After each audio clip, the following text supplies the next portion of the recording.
പട്ടിക വിഭാഗ സംവരണത്തിലെ ഉപവർഗീകരണം നിയമനിർമ്മാണം അനിവാര്യമെന്ന് പുന്നല ശ്രീകുമാർ. ഇടുക്കി ലൈവ് വാർത്തകൾ നിങ്ങൾക്കായി അവതരിപ്പിക്കുന്നത് ആയുർധാര പാരമ്പര്യ നാട്ടുചികിത്സാലയം, കട്ടപ്പന, 20 ഏക്കർ. എല്ലാ ദിവസവും രാവിലെ 8 മുതൽ 6 മണി വരെ സേവനം ലഭ്യമാണ്. പട്ടിക വിഭാഗ സംവരണത്തിലെ ഉപവർഗീകരണ നിയമനിർമ്മാണം അനിവാര്യമാണെന്ന് KPMS general secretary Punnala Sreekumar പറഞ്ഞു. ഇടുക്കി ജില്ലാ നേതൃസംഗമം കട്ടപ്പന നഗരസഭാ ഹാളിൽ ഉദ്ഘാടനം ചെയ്ത് സംസാരിക്കുകയായിരുന്നു അദ്ദേഹം.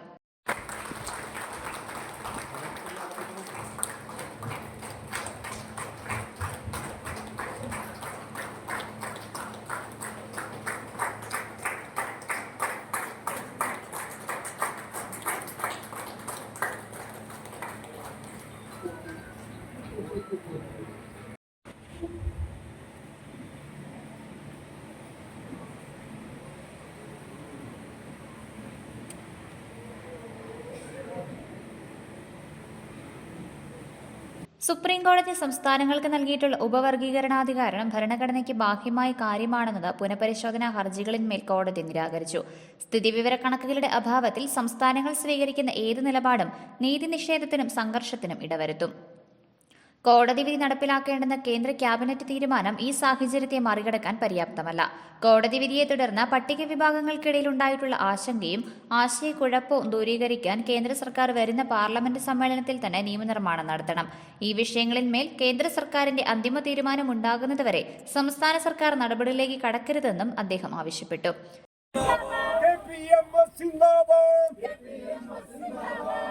ശ്രീകുമാർ സിന്ദാബാദ്, KPMS സിന്ദാബാദ്,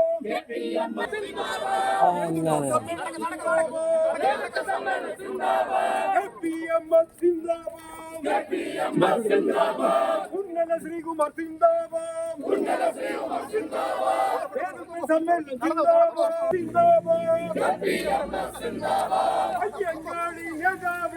അയ്യങ്കാളി നേതാവേ,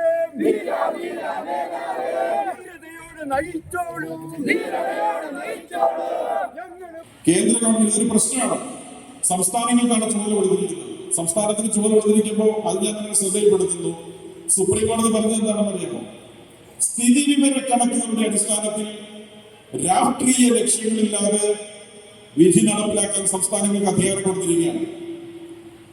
ഇവിടെയാണ് പ്രശ്നം. സ്ഥിതി വിവര കണക്കിന്റെ അഭാവമാണുള്ളത്. രാഷ്ട്രീയ ലക്ഷ്യങ്ങളില്ലാതെ ചെയ്യാൻ പറഞ്ഞിരിക്കുകയാണ്. അങ്ങനെ ചെയ്യാൻ പറയുമ്പോൾ നമ്മളിപ്പോ ഒരു പ്രക്ഷോഭത്തിന് ഇറങ്ങാൻ നമ്മൾ തീരുമാനിച്ചു നിൽക്കുകയാണ്.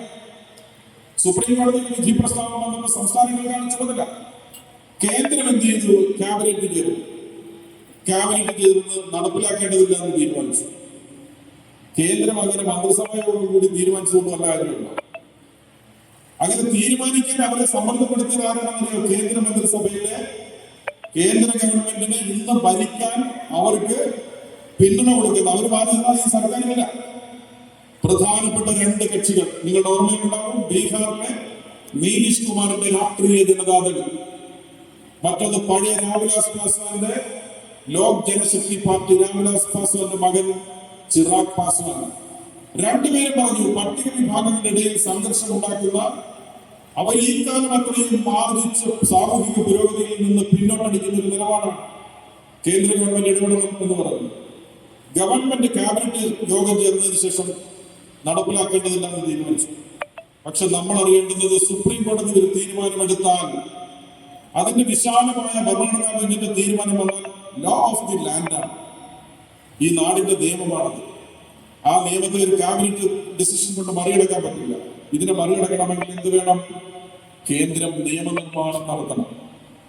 നമ്മുടെ ജനാധിപത്യത്തിന്റെ പ്രത്യേകത എന്ന് പറഞ്ഞാൽ 3 നെടുംതൂണുകളാണ് ഇതിനുള്ളത്.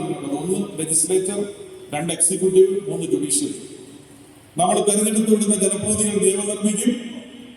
സംസ്ഥാന അസിസ്റ്റന്റ് സെക്രട്ടറി PV ബാബു അധ്യക്ഷത വഹിച്ചു. സാബു കൃഷ്ണൻ, KK രാജൻ, ശിവൻ കൊഴിക്കാമലി, സുനീഷ് കുഴിമറ്റം, KT മോഹനൻ തുടങ്ങിയവർ സംസാരിച്ചു. Idukki live news, Kattappana. Idukki live വാർത്തകൾ നിങ്ങൾക്കായി അവതരിപ്പിച്ചത് എത്ര പഴകിയതും രൂക്ഷവുമായ വേരിക്കോസ് വെയിനിന് ശാശ്വത പരിഹാരം. 16 വർഷത്തെ സേവന പാരമ്പര്യവുമായി ആയുർധാര പാരമ്പര്യ നാട്ടുചികിത്സാലയം, കട്ടപ്പന. പഴയ മുറിവുകൾ, അൾസർ, വെരിക്കോസ്, നിക്കോട്ടിൻ കാരണമുണ്ടാകുന്ന മുറിവുകൾ, അസ്ഥി സംബന്ധമായ രോഗങ്ങൾ തുടങ്ങി എല്ലാ രോഗങ്ങൾക്കും ഫലപ്രദമായ ചികിത്സ. ദളിത് സാഹിത്യ അക്കാദമിയുടെ ഡോക്ടർ അംബേദ്കർ പുരസ്കാരം, ശിവഗിരി മഠത്തിന്റെ വൈദ്യശ്രേഷ്ഠ പുരസ്കാരം തുടങ്ങി വൈദ്യത്തിൽ ഒട്ടനവധി പുരസ്കാരങ്ങൾ ലഭിക്കുകയും പാരമ്പര്യ വൈദ്യത്തിൽ ഡോക്ടറേറ്റ് നേടുകയും ചെയ്ത വൈദ്യർ സിൻഡോ ജോസഫ് നേതൃത്വം നൽകുന്നു.